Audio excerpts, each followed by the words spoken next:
Jadi biar sekalian lengkap, nanti semua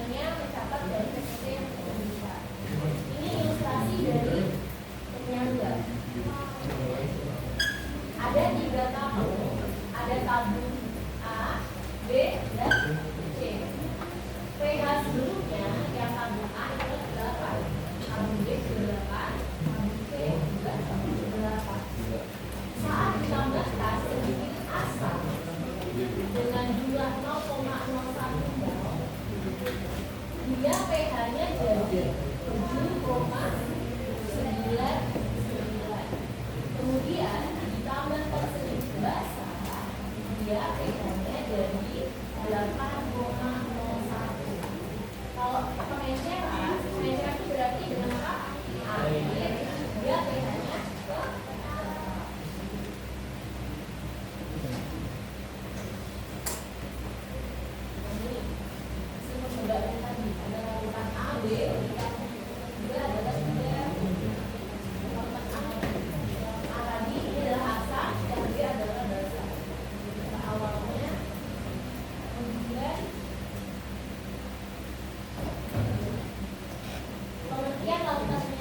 berdasarkan ilustrasi dari penyangga ini sama yang saya jelaskan tadi, menurut kalian larutan penyangga itu apa?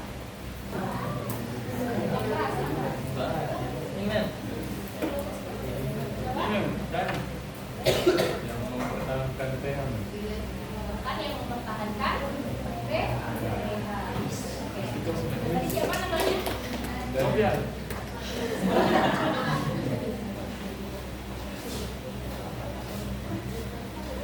Bagian kelompoknya sama yang kelompok terakhir kemarin kelihatan nggak?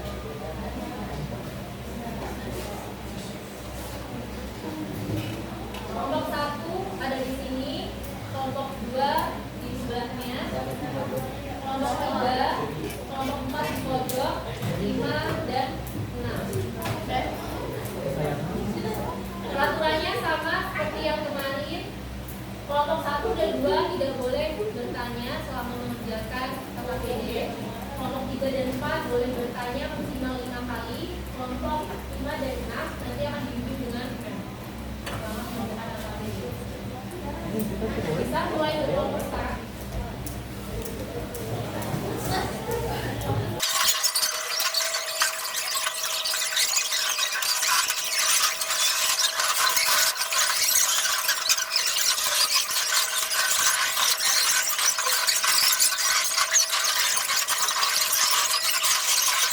Sudah bisa mendengarkan di depan? Oke, sudah duduk. Didengarkan. Jangan lupa tulis kelompok di sini. Kelompok berapa dan anggotanya. Kemudian di lembar kedua ada tujuan pembelajaran dan petunjuk penggunaan LKPD-nya. Di lembar ketiga ada suatu masalah atau studi kasus. Kalian baca, kemudian pertanyaannya ada di lembar akhir. Ada 5 pertanyaan, ini berkaitan dengan studi kasus yang ada di depannya. Nanti 5 pertanyaan kalian jawab. Yang terakhir ada kalian menuliskan kesimpulan apa yang kalian ketahui terkait kelautan penyangga dengan bahasa kalian. Boleh kalian browsing, tapi jangan semua hal yang ada kalian browsing itu kalian tulis. Maksudnya kalian tuh baca, pelajarin, jangan asal nulis karena tidak semua jawaban yang ada di internet itu benar. Oke, untuk ada 1, 2 tidak bertanya, 3, 4, 5 kali bertanya, 5, 6 nanti bersama member. Waktunya sampai kalian sudah 9.30. Waktu mengerjakannya sampai 9:10, berarti 41 menit. Dari sekarang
Pertanyaan nomor 1.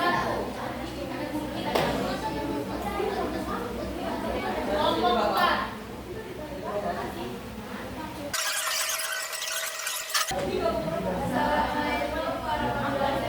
Dengarkan, nanti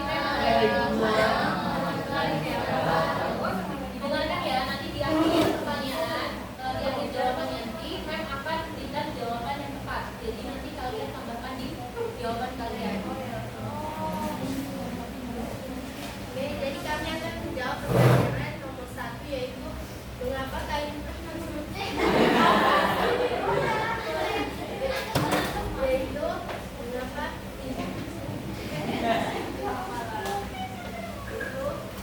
mengapa kain tenun bayam menggunakan pewarna alami yang berasal dari daun sagu sangat efektif terhadap lubang pH. Jelaskan hubungan antara pH dan lubang pH. Kain tenun bomba sensitif terhadap pH karena pewarna alaminya dari daun tarum hijau dan dimana akan mudah rusak jika pH terlalu asam atau basa. Perubahan pH bisa membuat warna sebagai gelap atau berubah. Karena itu digunakan larutan penyangga untuk menjaga kestabilan warna dasar. Jawabannya lumayan benar. Ada yang bertanya? Kalau nggak ada yang bertanya, Mem yang bertanya. Nggak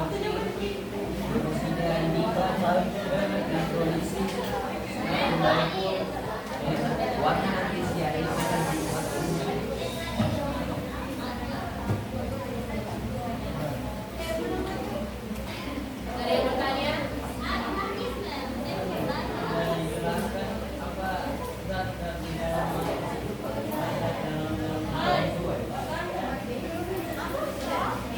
Kamu tidak jelaskan. Maksimal satu pertanyaan itu berapa? Masih besar suaramu. Jawabnya nggak sekarang untuk pertanyaan, menjawabnya nggak sekarang, pertanyaan umumnya, menjawabnya tidak sekarang.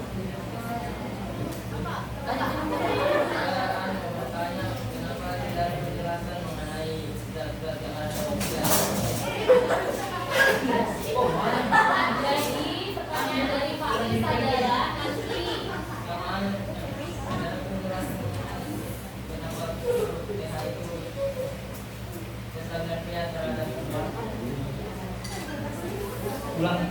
jadi pertanyaannya adalah apa zat-zat yang terkandung dalam tarum sehingga menyebabkan dia tidak stabil pada pH asam atau basa.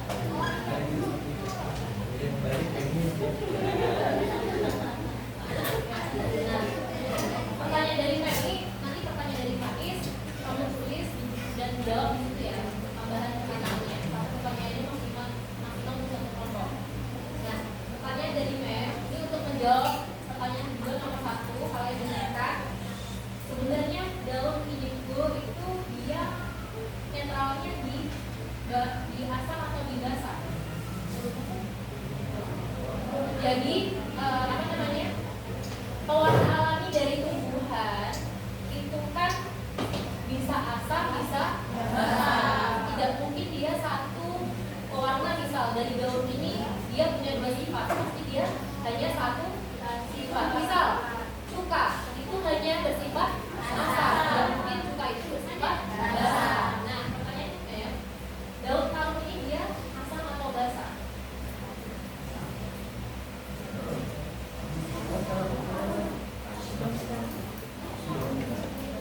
Kita lihat, jadi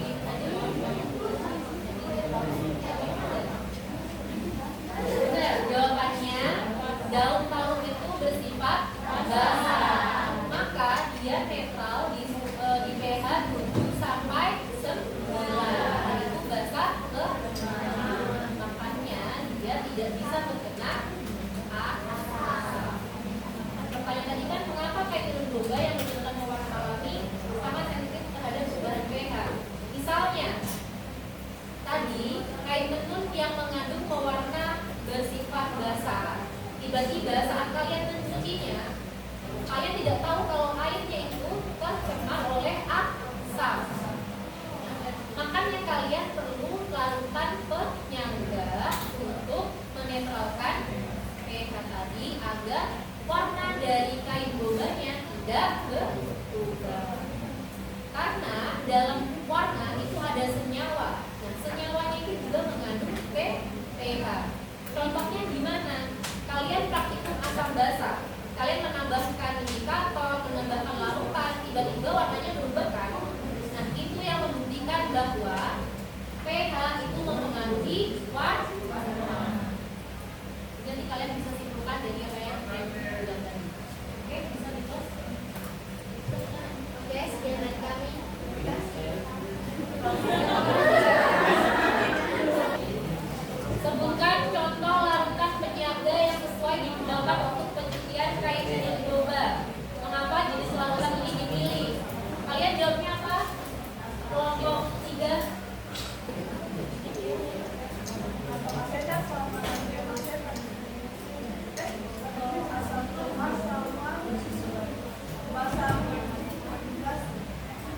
Nah, ini ada yang salah dari jawaban kalian. Karena di internet rata-rata jawabannya kayak gitu. Tapi sebenarnya itu tuh untuk larutan penyangga semua sini. Warna alami itu kan tidak selalu asam, tidak selalu basah. Bisa asam, bisa basah.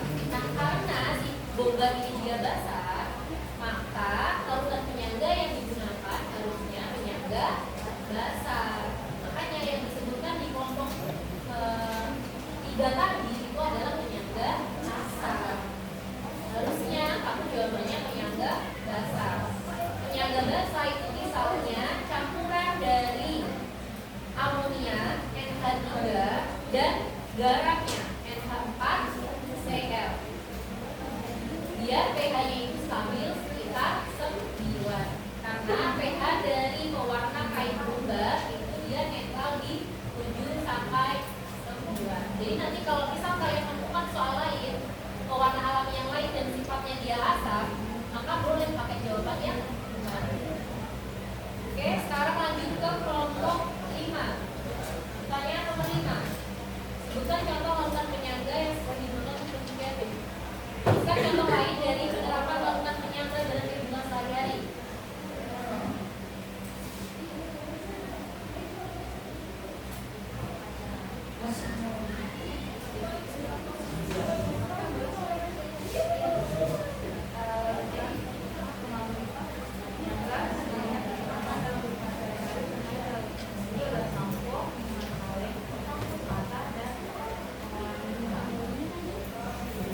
Nanti bisa kalian tambahkan lagi beberapa contoh larutan penyangga yang kalian bisa menemukannya beda-beda. Jadi nanti tanya-tanya teman kalian biar kalian tahu apa saja contoh larutan penyangga. Siapa tahu nanti pas ujian ulangan harian atau semesteran, larutan penyangga yang kalian tuliskan contohnya itu nggak masuk di contoh soal. Oh, ternyata punya teman kalian yang masuk. Jadi nanti kalian bisa ingat. Oh, berarti kalau kita contoh-contoh larutan penyangga itu ada segini banyaknya loh. Paham kan maksudnya, Mem? Jadi dilengkapi dengan pertanyaan teman kalian yang lain. Nanti fotokan jawabannya, kirim ke guru. Kemudian kelompok 6 kita tolong disimpulkan.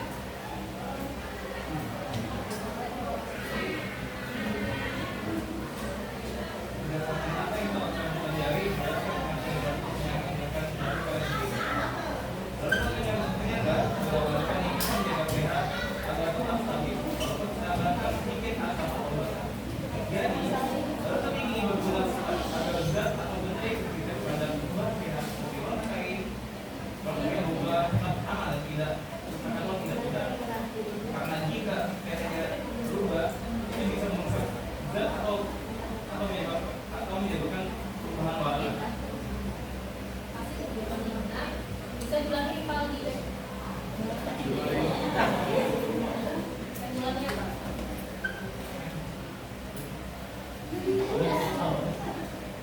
Larutan penyangga adalah larutan yang bisa menjaga pH supaya tetap stabil walaupun ditambah sedikit asam atau basah. Jadi larutan ini berguna supaya zat atau benda yang sensitif terhadap perubahan pH seperti warna kain boba tetap aman dan tidak rusak. Karena kalau pH berubah-ubah bisa merusak zat atau perubahan atau menyebabkan perubahan warna. Jadi apa semuanya? Larutan penyangga adalah larutan yang dapat mempertahankan pH ketika ditambahkan atau oke, sampai di situ dulu hari ini. Nanti untuk KKPD-nya dikumpulkan di minggu depan. Kalian perbaiki dulu jawabannya, tulis yang lengkap. Jangan lupa berbagi jawaban yang seperti tadi saya bilang ke kalian. Nah, untuk